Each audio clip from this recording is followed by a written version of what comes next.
Welcome to Rohini's law and justice journal. Law degree முடிச்சாச்சு, ரிசல்ட்டும் வந்தாச்சு. அடுத்தது என்ன? என்ரோல்மெண்ட் தான்.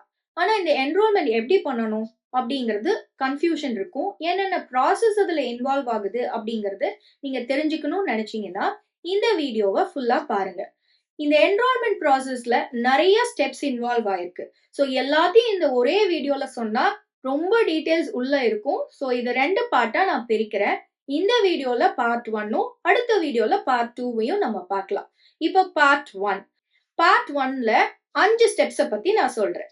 அது என்ன அப்படின்னு பாத்தீங்கன்னா, ஃபர்ஸ்ட் வெயிட் பண்ணணும், நெக்ஸ்ட் நியூஸ் பேப்பர் பப்ளிகேஷன், 3வது ஆன்லைன் ரெஜிஸ்ட்ரேஷன், 4வது நெசசரி டாக்குமெண்ட்ஸை எப்படி அப்லோட் பண்றது அப்படிங்கிறது, 5th ஃபீ பேமெண்ட். ஸோ ஃபர்ஸ்ட் இந்த 5 ஸ்டெப்ஸையும் நம்ம இந்த வீடியோல ஒன்னொன்னா டீட்டெயிலா பார்க்கலாம். ஃபர்ஸ்ட் ஸ்டெப், நான் வெயிட் பண்ணணும்னு சொன்னேன். எதுக்கு வெயிட் பண்ணணும் அப்படின்னா, நீங்க ரிசல்ட் வந்ததுக்கு அப்புறம் உங்க காலேஜ்ல உங்களுக்கு ப்ரொவிஷனல் சர்டிபிகேட் கொடுப்பாங்க, consolidated mark statement, TC, conduct certificate, attendance. இந்த 5 டாக்குமெண்ட்ஸும் ரிசல்ட் வந்ததுக்கு அப்புறம் உங்க காலேஜ் ஆபீஸ்ல உங்களுக்கு கொடுப்பாங்க. நீங்க வெயிட் பண்ணி இந்த 5ஐயும் ஃபர்ஸ்ட் ரிசீவ் பண்ணணும். இந்த 5ஐயும் நீங்க ரிசீவ் பண்ணதுக்கு அப்புறம் second step news paper publication. இந்த நியூஸ் பேப்பர் பப்ளிகேஷனை நீங்க பண்றது எந்த நியூஸ் பேப்பருங்கிறது ரொம்ப முக்கியம். ஏதோ ஒரு நியூஸ் பேப்பர்ல எல்லாம் பண்ணக்கூடாது. இந்த நியூஸ் பேப்பரை எந்தெந்த நியூஸ் பேப்பர்ல பண்ணலாங்கிறது நம்ம ஸ்டேட் பார் கவுன்சில் லிஸ்ட் பண்ணியிருப்பாங்க. அந்த நியூஸ் பேப்பர்ஸ்ல தான் நீங்க இந்த நியூஸ் பேப்பர் நோட்டீஸை கொடுக்கணும். அண்ட் தென் இந்த நியூஸ் பேப்பர் நோட்டீஸ் நீங்க எந்த பிளேஸ்ல இருக்கீங்களோ அங்க சர்க்குலேட் ஆகுற நியூஸ் பேப்பர்ல தான் கொடுக்கணும். நீங்க இங்கிலீஷ்லயும் கொடுக்கலாம், இல்ல தமிழ்லயும் கொடுக்கலாம் இந்த நியூஸ் பேப்பர் நோட்டீஸ். இந்த நியூஸ் பேப்பர் நோட்டீஸ் எப்படி இருக்கும், அது என்ன ஃபார்மேட்ல இருக்கும் அப்படிங்கிறது கூட நம்ம பார் கவுன்சிலோட அபிஷியல் வெப்சைட்லயே கொடுத்திருப்பாங்க. அந்த ஃபார்மேட்டை அப்படியே ஃபாலோ பண்ணுங்க. உங்களுக்கு வேணும்னா நான் அந்த ஃபார்மேட்டை இங்க போட்டோல கூட அட்டாச் பண்றேன், செக் பண்ணிக்கோங்க. இந்த ஃபார்மேட்ல தான் நீங்க நியூஸ் பேப்பர் நோட்டீஸ் கொடுக்கணும். நியூஸ் பேப்பர் நோட்டீஸ் கொடுத்ததுல இருந்து 10 டேஸ்க்கு அப்புறம் நீங்க அபிஷியல் வெப்சைட்ல போய் ஆன்லைன் ரெஜிஸ்ட்ரேஷன் ப்ராசஸ் ஆரம்பிப்பீங்க. இந்த வெப்சைட்ல தான் நீங்க போய் உங்களோட என்ரோல்மெண்ட் ரெஜிஸ்ட்ரேஷனை பண்ணணும். ஃபர்ஸ்ட் இந்த வெப்சைட்ல போய் லாகின் பண்ணி உங்களுக்குன்னு ஒரு ஐடியை கிரியேட் பண்ணுங்க. இந்த ஐடி கிரியேட் பண்ணும்போது நீங்க அதுக்கு அடுத்து அங்கேயே அப்ளிகேஷன் ப்ராசஸும் இருக்கும். அங்க ஃப்ரெஷ் என்ரோல்மெண்ட் அப்படின்னு ஒரு ஆப்ஷன் இருக்கும். அதை போய் கிளிக் பண்ணுங்க. நீங்க கிளிக் பண்ணதுக்கு அப்புறம் அந்த பேஜே, வெப்சைட் பேஜே உங்களை அடுத்தடுத்த ஸ்டெப்புக்கு ப்ரொசீட் பண்ணி கூட்டிட்டு போகும். எப்படி இந்த அப்ளிகேஷன் ப்ராசஸ் இருக்கும் அப்படிங்கறத நம்ம வெப்சைட்லயே ஒரு வீடியோவும் போட்டிருக்காங்க. நீங்க அதை செக் பண்ணிட்டு கூட நீங்க ஒரு ஸ்டெப்பா ஃபர்தரா ப்ரொசீட் பண்ணலாம். உங்களுக்கு ஏதாவது டவுட்ஸ் இருந்ததுன்னா அபிஷியல் வெப்சைட்ல இருக்கிற வீடியோவை நல்லா பார்த்து தெளிவா புரிஞ்சுக்கிட்டு அதுல சொல்ற மாதிரி நீங்க பண்ணுங்க. ஓகே, நீங்க ஃப்ரெஷ் என்ரோல்மெண்ட் அப்படிங்கிற ஆப்ஷனை கிளிக் பண்ணிட்டு உள்ள போய் டீடைல்ஸ் ஃபீட் பண்ணும்போது முக்கியமா சில விஷயங்களை நீங்க கவனிக்கணும். நீங்க அங்க அட்ரஸ், உங்களோட மொபைல் நம்பர், உங்களோட ஐடி, அதாவது இமெயில் ஐடி இதெல்லாம் கொடுக்குறீங்க இல்லையா, இது எல்லாமே எல்லா இடத்துலயும் ஒரே மாதிரி இருக்கிற மாதிரி பார்த்துக்கணும். நியூஸ் பேப்பர் பப்ளிகேஷன்ல நீங்க என்ன அட்ரஸ் கொடுத்தீங்களோ அதே அட்ரஸ் இங்க அப்ளிகேஷன்லயும் நீங்க ஃபில் பண்ணுங்க. அங்க ஒரு அட்ரஸ், இங்க ஒரு அட்ரஸ் மாத்தி மாத்தி கொடுக்க கூடாது.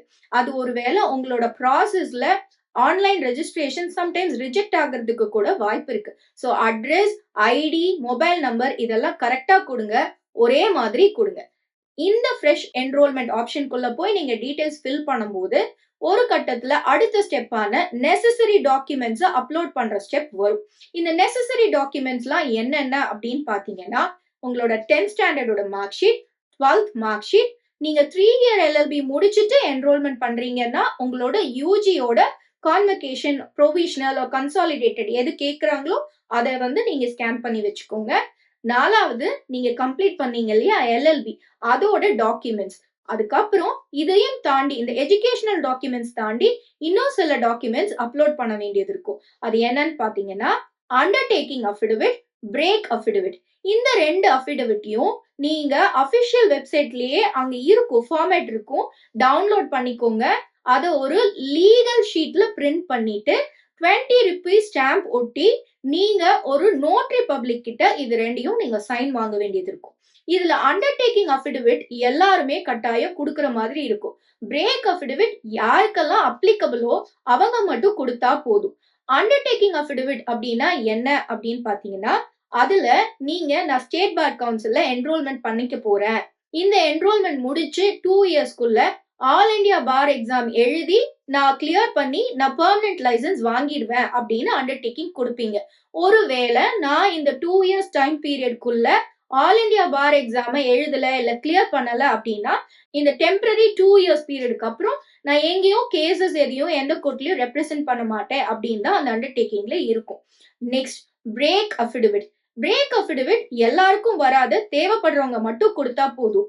இந்த பிரேக் அஃபிடவிட்னா என்ன அப்படின்னு பாத்தீங்கன்னா, உங்களோட யூஜி அதுக்கப்புறம் எல்எல்பி இது ரெண்டுக்கு நடுவுல உங்க ஸ்டடீஸ்ல ஏதாவது பிரேக் இருந்துச்சு அப்படின்னா, அது என்ன ரீசன்காக பிரேக் ஆச்சு அப்படிங்கறத மென்ஷன் பண்ணி ஒரு பிரேக் அஃபிடவிட் கொடுப்பீங்க. இது தாண்டி நீங்க நியூஸ் பேப்பர் பப்ளிகேஷன் பண்ணிருப்பீங்கல்ல, அதோட ஹார்ட் காப்பி சாஃப்ட் காப்பி ரெண்டையும் வச்சுக்கோங்க. இதையும் நீங்க அப்லோட் பண்ற மாதிரி இருக்கும். Next, form 6 and 7. ஃபார்ம் 6 அப்படின்னா கேரக்டர் சர்டிபிகேட். இந்த கேரக்டர் சர்டிபிகேட் ஃபார்ம் 6ம் நீங்க ஆன்லைன்ல ரெஜிஸ்ட்ரேஷன் ப்ராசஸ் பண்ணிக்கிட்டே வரும்போது அங்கேயே இந்த ஃபார்ம் 6ம் 7ம் ஜெனரேட் ஆகும். அதையும் நீங்க எடுத்து டவுன்லோட் பண்ணிட்டு ஃபார்ம் 6யும் 7யும் நீங்க ஒரு அட்வொகேட், அதுவும் 10 இயர்ஸ் அண்ட் above எக்ஸ்பீரியன்ஸ் இருக்கிறவங்க கிட்ட ஃபில் பண்ணதுக்கு அப்புறம் போய் சைன் வாங்கி இங்க அப்லோட் பண்ற மாதிரி இருக்கும். Form 6 character certificate, form 7 verification proof. இது எல்லாமே அங்க ஆன்லைன்ல நீங்க ரெஜிஸ்டர் பண்ணும்போது அங்கேயே இந்த ஃபார்ம்ஸ் எல்லாம் ஜெனரேட் ஆகும். அதை அப்படியே நீங்க டவுன்லோட் பண்ணி நீங்க இந்த மாதிரி அட்வொகேட்ஸ்ட போய் சைன் வாங்கிக்கலாம்.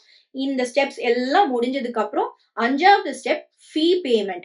இந்த ஃபீ பேமெண்ட் பாத்தீங்கன்னா உங்க கேட்டகரி வைஸ் ஃபீ வந்து டிஃபர் ஆகும். நான் டாக்குமெண்ட் சப்மிட் பண்ணணும்னு சொன்னேன் இல்லையா, அதுல ஒண்ணு கம்யூனிட்டி சர்டிபிகேட். இந்த கம்யூனிட்டி சர்டிபிகேட் எதுக்கு அப்லோட் பண்ண சொல்றாங்க அப்படின்னா, உங்க கேட்டகரியை பொறுத்து உங்களுக்கு என்ன ஃபீ வரும் அப்படிங்கறது சொல்றதுக்கு தான். ஒருவேளை நீங்க எஸ்சி ஆர் எஸ்டி கேட்டகரியில இருக்கீங்க அப்படின்னா, இப்போதைக்கு இந்த இயர் வரைக்கும் அந்த ஃபீ பாத்தீங்கன்னா 11,000 அரௌண்ட் இருக்கு. இது மேபி ஃபியூச்சர்ல சேஞ்சும் ஆகலாம். எஸ்சி எஸ்டி இல்லாம வேற ஏதாவது கேட்டகரியில நீங்க வரீங்க அப்படின்னா 14,000 அரௌண்ட் ஃபீ வரும். ஸோ நீங்க ஆன்லைன் ப்ராசஸ் ரெஜிஸ்ட்ரேஷன் பண்ணும்போது டாக்குமெண்ட்ஸையும் ரெடி பண்ணி வச்சுக்கணும், இந்த ஃபீ அமௌண்ட்டையும் ரெடி பண்ணி வச்சுக்கணும். இது ரெண்டையும் ரெடி பண்ணிட்டு நீங்க ஆன்லைன் ரெஜிஸ்ட்ரேஷன் பண்ண ஆரம்பிங்க. ஆன்லைன் ரெஜிஸ்ட்ரேஷன் இந்த ப்ராசஸ் எல்லாம் நீங்க பண்ணி முடிச்சிட்டீங்க, சக்சஸ்ஃபுல்லா பண்ணி முடிச்சிட்டீங்க அப்படின்னா சப்மிட் பண்றதுக்கு முன்னாடி அங்கேயே ப்ரிவ்யூன்னு ஒரு ஆப்ஷன் இருக்கும். ப்ரிவ்யூ ஆப்ஷன்ல போய் நீங்க இவ்வளோ நேரம் ஃபீட் பண்ண டீடைல்ஸ் எல்லாமே கரெக்டா தான் பண்ணிருக்கீங்களா, எந்த தப்பும் இல்லையான்னு ஒரு தடவைக்கு 2 தடவை நல்லா செக் பண்ணிட்டு அதுக்கப்புறம் சப்மிட் பண்ணுங்க. நீங்க சப்மிட் பண்ணதுக்கு அப்புறம் ரெஜிஸ்ட்ரேஷன் சக்சஸ்ஃபுல் அப்படின்னு சொல்லி உங்களுக்கு ஒரு மெசேஜ் வரும். இந்த மெசேஜுக்கு அப்புறம் இன்னும் நிறைய ஸ்டெப்ஸ் இருக்கு. அது பார் கவுன்சில்ல இருந்து உங்களுக்கு இந்த சக்சஸ்ஃபுல் மெசேஜ் வந்ததுக்கு அப்புறம் அவங்க கம்யூனிகேட் பண்ணுவாங்க. சோ இதுக்கப்புறம் அந்த கம்யூனிகேஷன்ஸ் எல்லாம் எப்படி இருக்கும், அதுல என்ன ஸ்டெப்ஸ் எல்லாம் இன்வால்வ் ஆகுது அப்படிங்கறத நம்ம பார்ட் 2 வீடியோல பார்க்கலாம். So that's all for today. நீங்க registration process online registration for என்ரோல்மெண்ட்ல என்னெல்லாம் ஸ்டெப்ஸ் இருக்கும் அப்படிங்கறத சில ஸ்டெப்ஸ் இந்த பார்ட் 1ல பார்த்துட்டீங்க. பார்ட் 2யும் பார்த்துக்கோங்க so that you don't miss anything. இது வரைக்கும் நம்ம சேனலை சப்ஸ்கிரைப் பண்ணாம இருக்கீங்க அப்படின்னா சப்ஸ்கிரைப் பண்ணி வச்சுக்கோங்க so that இன்னும் நம்ம சேனல்ல என்னெல்லாம் law related வீடியோஸ் இருக்கோ அதெல்லாம் நீங்க மிஸ் பண்ணாம இருப்பீங்க. That's all for today. Thank you. If you like this video, please like, share and subscribe.